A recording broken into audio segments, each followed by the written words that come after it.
சாப்பிடுவாங்க. அப்படியே வதங்கட்டும். இதில் நெத்திலி மீன் சூப் செய்யறது ரொம்ப ரொம்ப ஈஸியான வேலை. ஏன்னா இதுக்கு வந்து புளி கறக்க தேவையில்லை.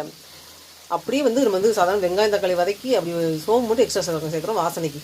அவ்வளோ அருமையாகும் சாப்பிட்றதுக்கு. தேவையான தண்ணி சேர்த்துடலாம்.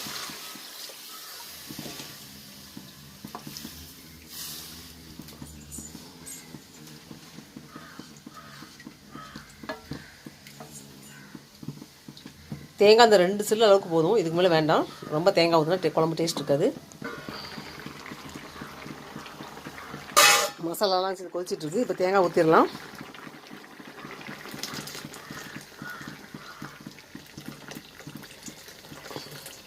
தேங்காய் அந்த அடியில் கப்பி ஊற்ற வேண்டாம். எப்போயுமே இந்த கருப்புக்கள் கப்பி பழிஞ்சிருக்கும் பார்த்தீங்களா, அதை ஊற்ற வேண்டாம். அதுதான் பித்தம், அது சேர்க்கக்கூடாது.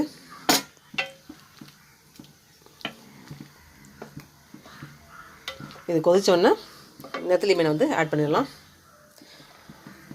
நெத்தோலி ஃபிஷ் சூப் ஓரளவுக்கு ரெடி ஆகிடுச்சு. இந்த கிரேவி கொதிச்சிச்சுன்னா இந்த நெத்திலி மீன் அதில் ஆட் பண்ணிவிட்டு சீக்கிரம் ஒரு கொதியில் வந்துடும். அதுக்காண்டி ஒரு கொதியில் ஆஃப் பண்ணக்கூடாது. எந்த மீன் சமைக்கும் போது ஒரு கொதிலையோ 2 கொதியில் ஆஃப் பண்ணணும். நல்லா கொதிச்சதுக்கப்புறம் தான் ஒரு 10 நிமிஷமாக குழம்பு கொதிக்கணும். அதுக்கப்புறம் தான் ஆஃப் பண்ணணும். ஏன்னா உள்ளே வேகாமல் இருக்கும். ரொம்ப ரொம்ப கெட்ட பைட்டை உருவாக்கக்கூடும். அதனால் உடம்பு கெடுதி. நல்லா கொதிக்க விட்டு வேக கொடுத்து ஆஃப் பண்ணணும். மீன் குழம்பு போட்ட உடனே ஆஃப் பண்ணவே கூடாது. நல்லா வெந்ததுக்கப்புறம் தான் ஆஃப் பண்ணணும். ஒரு 10 நிமிஷம் குழம்பு கொதிக்கணும் மீன் போட்டதுக்கப்புறம். அதுக்கப்புறம் தான் குழம்பு ஆஃப் பண்ணணும். இப்போது நெத்திலி சூப் செய்கிறதுக்கு எல்லாமே போட்டாச்சு.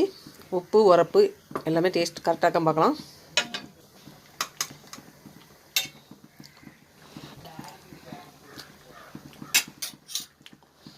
காரம் தான் கொஞ்சம் அதிகமாக தெரியுது. ஒரு 1.5 ஸ்பூன் குழம்பு மிளகாய் குறைச்சிக்கலாம். மீன் சேர்த்தனா சரியாக இருக்கும்னு நினைக்கிறேன்.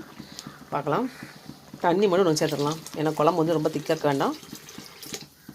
கொஞ்சம் தண்ணியாக இருந்தால் நிறையா ஊற்றி சாப்பிட்லாம். அப்படியே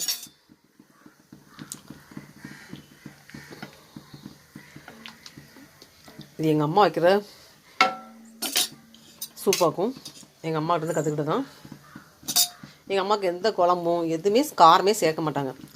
அதனால் அப்படியே செஞ்சு பழகிட்டாங்களா. எங்கள் அம்மா வைக்கிற அந்த மாதிரி சாப்பிட்டு பழகிட்டு அந்த டேஸ்ட் பிடிக்கும். அதே மாதிரி தான் நான் இப்போ செஞ்சு கட்டிகிட்ருக்கேன். காரம் மட்டும் கொஞ்சம் குறைச்சிருக்கலாமோ தோணுது. சூப்பராக கொதிக்குது. இப்போ மீனை சேர்த்துடலாம்.